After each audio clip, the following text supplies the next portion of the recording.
Hello, welcome to the program Face the Fact on Global TV. My name is Topsy Gimba. Face the Fact is a program that you watch on Global TV, channel 365 DSTV. Start times is on 276. On Face the Fact, we look into national issues, we analyze them. The program gives us that opportunity as well to invite those who make news to appear with us in the studio or any particular edition to be discussed, for them to put meat into those issues for those who are watching us, whether inside the country or outside the country, will become properly informed of how things are in the country. Away from insecurity, we are looking at Nigeria's economy. Nigeria, it's a country in the third world. They call them developing countries, where economy is struggling to survive. When you compare such countries' economy in the third world with the developed countries like in Europe, America, you agree with me to a very large extent that things don't work the same. Most times people ask questions. What brought about that? What has it actually led to what we are seeing? That we have policy somersault, that at the end of the day, people who are into businesses or they have empires they run to create economy, they sometimes find it very difficult to survive. I'll give you an example. When this present administration came on board on the 29th of May, 2023, the president categorically mentioned that subsidy has been removed. And as soon as that pronouncement was made, we discovered nearly everything totally collapsed. The naira lost its own value, foodstuff, increased geometrically. People hardly survive, until after a while that we are beginning to see the crash of this foodstuff. It is on this perspective that Global TV had to go out in search of those who are into the industry of making money, using what they know how to do best. Whether or not those policies, sometimes we get in developing countries like the one Nigeria, they are really helping matters or not. And that's why my guest here is a lead director and chief executive officer of Thrive Infrastructure Limited. He's into optic fiber in the person of Chidi Onyejuwa. It's a pleasure having you on the program this evening, Chidi. It's always my pleasure having me. Thank you, sir. Yeah. The last time you came here, I've been trying to see how I will involve you again on a discussion like this, because I really enjoyed your analysis.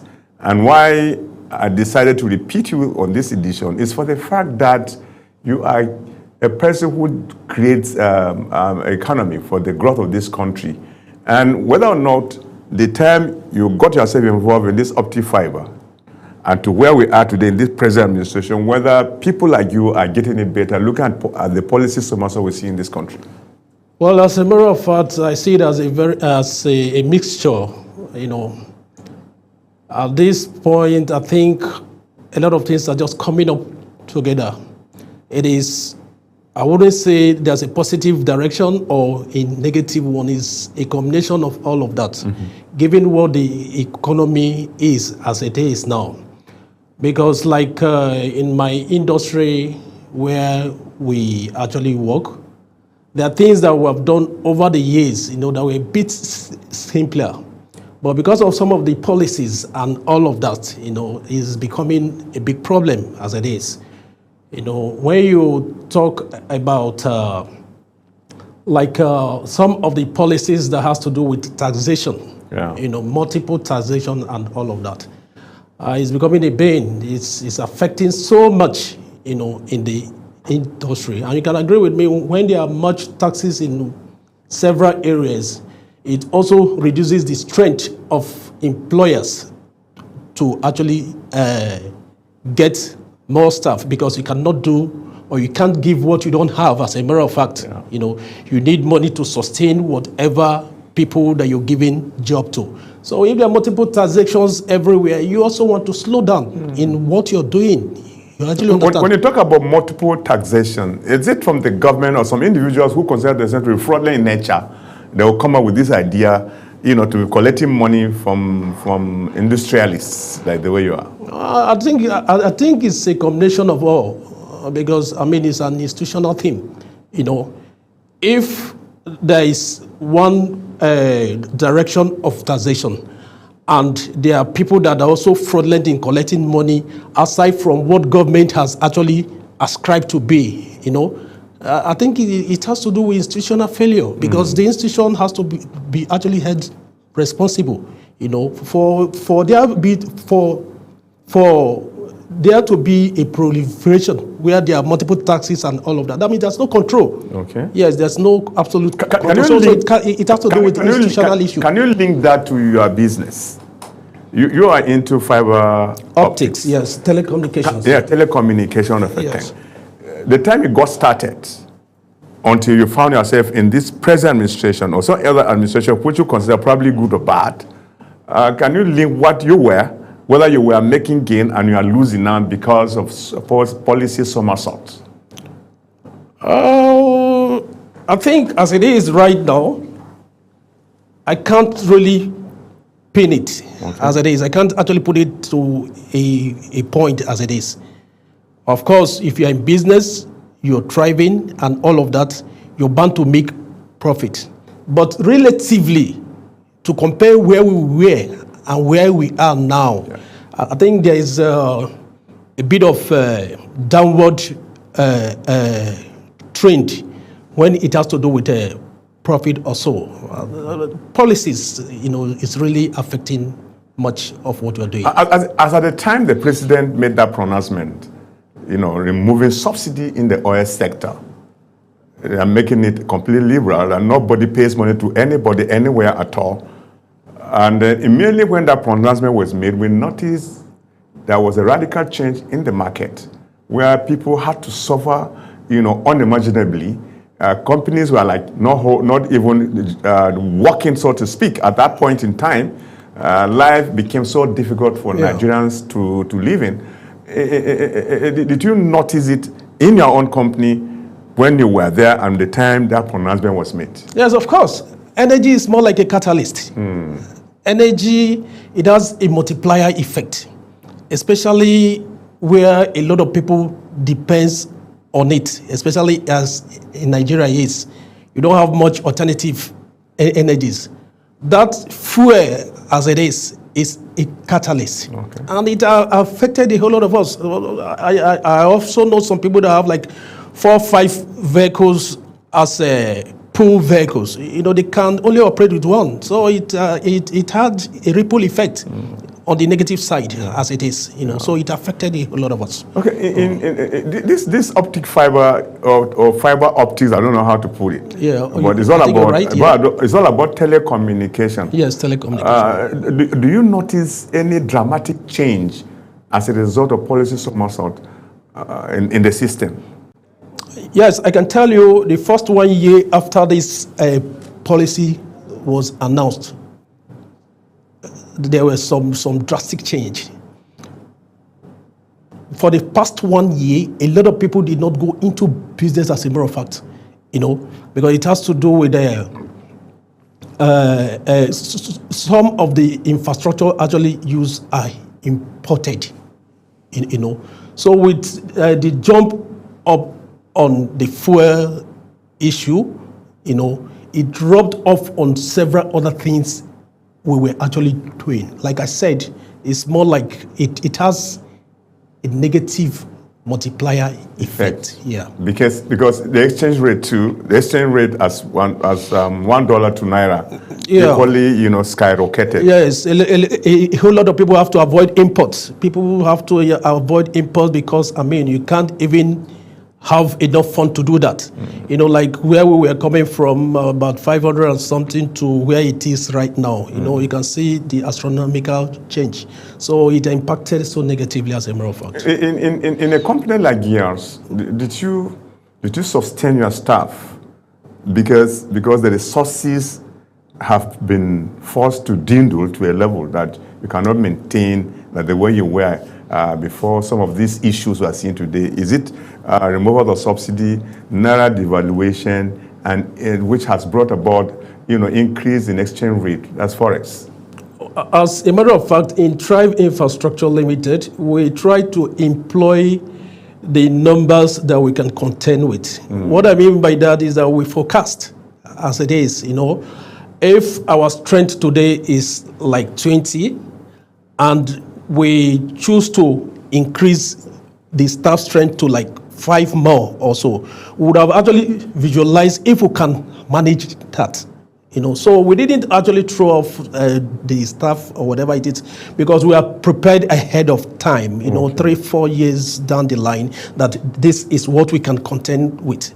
No matter Somersault or whatever name that is branded, we can actually do that. Do you pay much, or have you secured any business in this present administration that you will now compare what you spend in acquiring what you need to have in establishing the company more, and then compare it with the way you got started before this present administration? Have you secured any contract as it is now? In your fiber optic or optic fiber, you might call it. Or in your company that is called Thrive Infrastructure. Yes, our company is a growing concern. If we don't have business, we can't be in business, as a matter of fact. We have actually secured a lot of business over time, But now the cost of implementing this business is on the rise as a result of some of these policies you've mentioned. Earlier, before now, it was relatively okay. At least if you have a business, you can imagine what you would do. You can project, as a matter of fact, that so and so amount will be okay to do the business or whatever it is. But right away, it's very unpredictable, as a matter of fact. By the time you go to the field, whatever your projection is, you have to mark it up like 20-30%, because you're not even sure again, with the fluctuation of whatever the currency and a whole lot of uncertainty around it. As a matter of fact, it becomes unpredictable. So at that point, it means whatever you meet at the site is what you do, as it is. Yeah.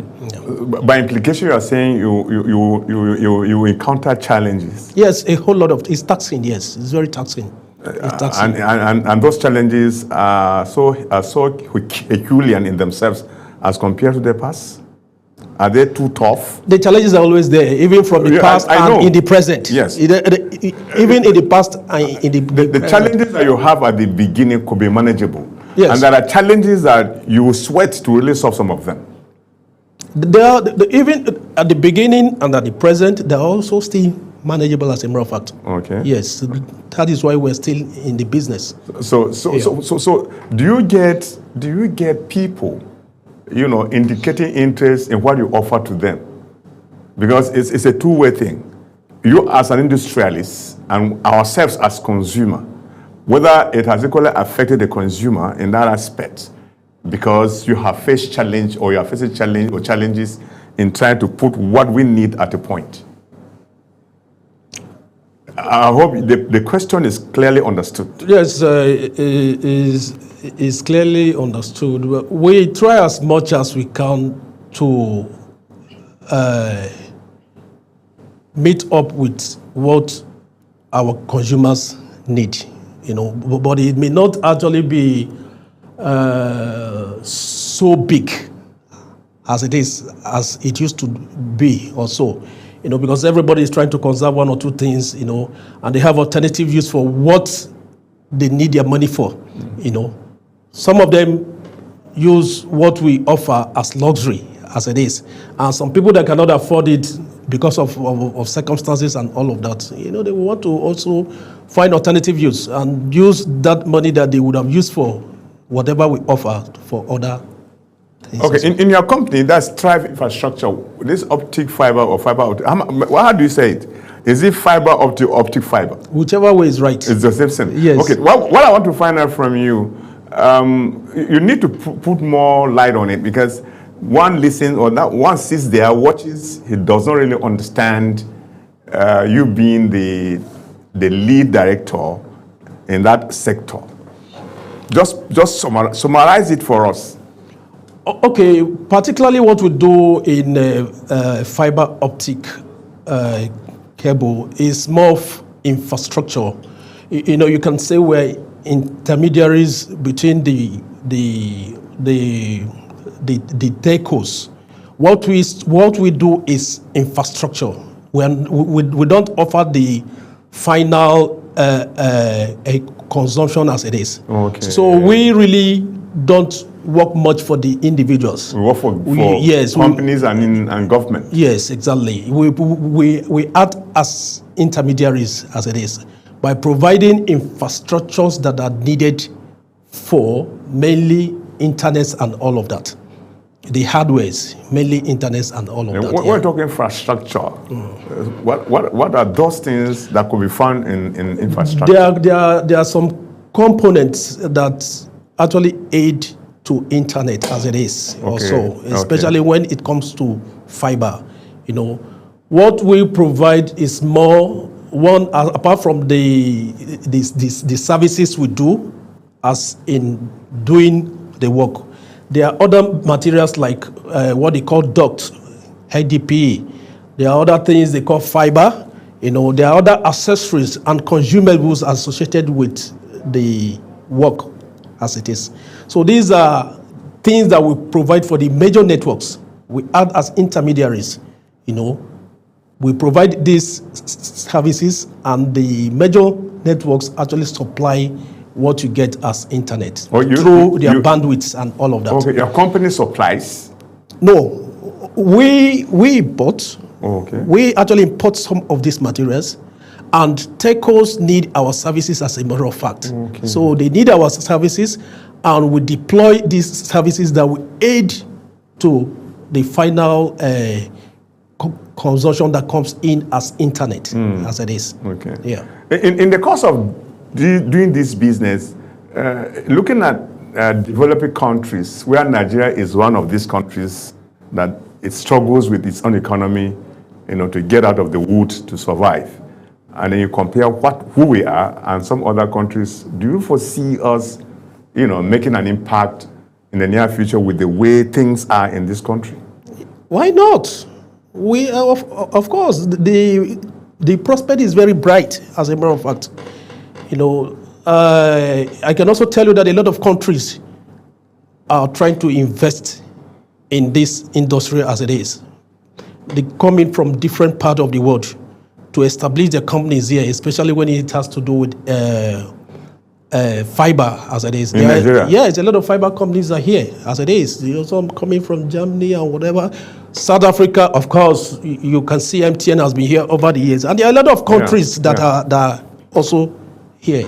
So if foreign countries actually see there's prospects here, because they don't just invest in isolation. They can't actually invest in isolation. They would have actually done their feasibility studies and know at the end of the day before it's profitable. Yes. So if they see it that way, and we are here, I think the prospect is bright, very, very bright as well. By implication, you're simply saying the environment is suitable for business. Yes, why not? Because we have a lot of advantage. Our advantage is the population. We have consumable population. Our population is large as a matter of fact, so that will attract anything anybody wants to do. And the telecommunication or the digital bridge, is on the rise, so it will be definitely maximized as a matter of fact. So you are simply suggesting that some of these issues that we see them as incumbrances for economic growth in Nigeria, that's going back to like policies that are not quite very healthy. Sometimes they say this and they will now come back and say, no, it's not like that. There's no consistency in policies. You mean, despite all these lapses we see, it's still very good? Frankly speaking, I think policies have never been an issue in this country. We have had wide range of good policies, as a matter of fact. The problem we have is implementation. That is really a very big problem. If I heard you well, you mentioned policies and somersault. That is it. It could look so beautiful and all of that. That this is what we're going to do, this is what we're going to do, and all of that. But at the point of implementation, it becomes a problem. So policies is not the issue. It's about willpower to get these things done. We get the willpower to get these things done. Most of the policies churned out over the years, they're wonderful policies. They actually understand. They're all good policies. But implementation, if 10% of policies that have churned out over the years are being implemented as a matter of fact, I think we would have had a better stay as a matter of fact, and the country would thrive, and as chief executive officer to Thrive Infrastructure, can you, in a very short note, summarize your successes or either your challenges? Are you encounter with difficulties in carrying out what you're supposed to do? Because your contribution in the economy is noticeable, because you are into this optic fiber. Therefore, it is noticeable. But whether or not you are enjoying doing that, and if you're enjoying doing that, tell us why. And then if you don't, what are those things that you want to advise government to do so that you operate successfully? Well, like I said earlier... And you have to summarize, in the matter of fact. Okay. Like I said earlier, we have passion in what we're doing, And in spite of all the policies and all of that, whatever you do, it needs your passion for it. You must actually have passion for it. So, for me, I think we're okay in what we're doing. Also trying to outstrip whatever success we have actually had in the past.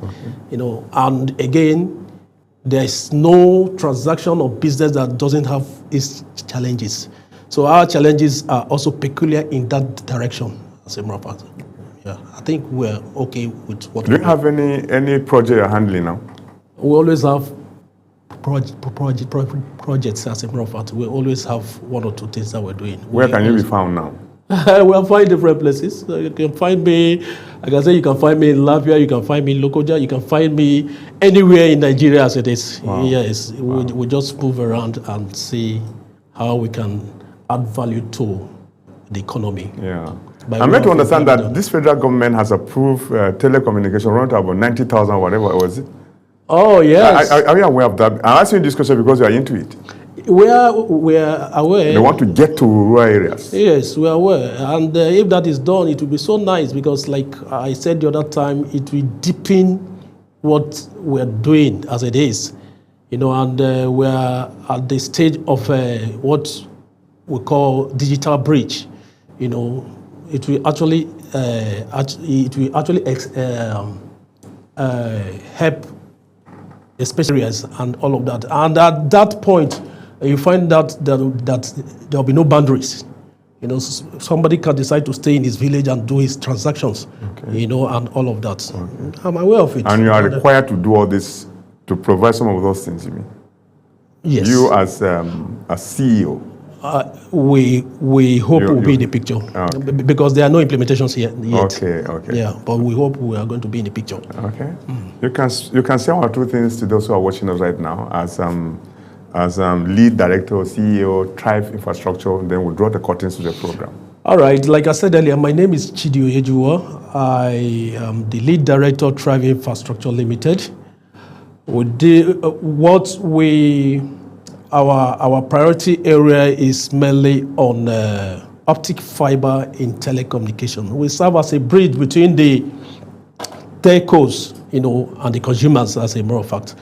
Most of infrastructures that you see that has to do with underground utilities when it comes to telecommunication is actually done by our company and other companies too. Wow.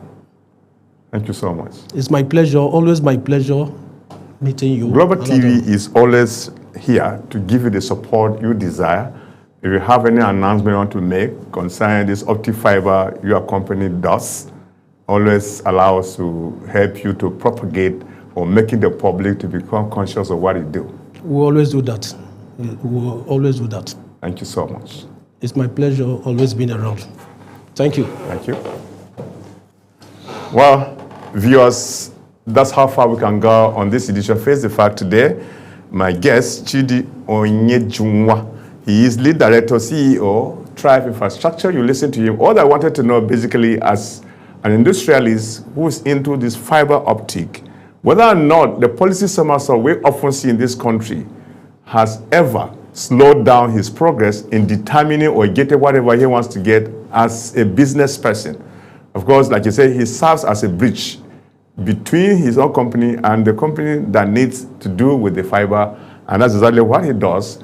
And I believe the maintenance of this, that is, the government should remain focused so that those who are contributing to the growth of the economy should do as much as that by having a smooth sail in either policies or whatever for Nigerians to get the benefit of those things they consume.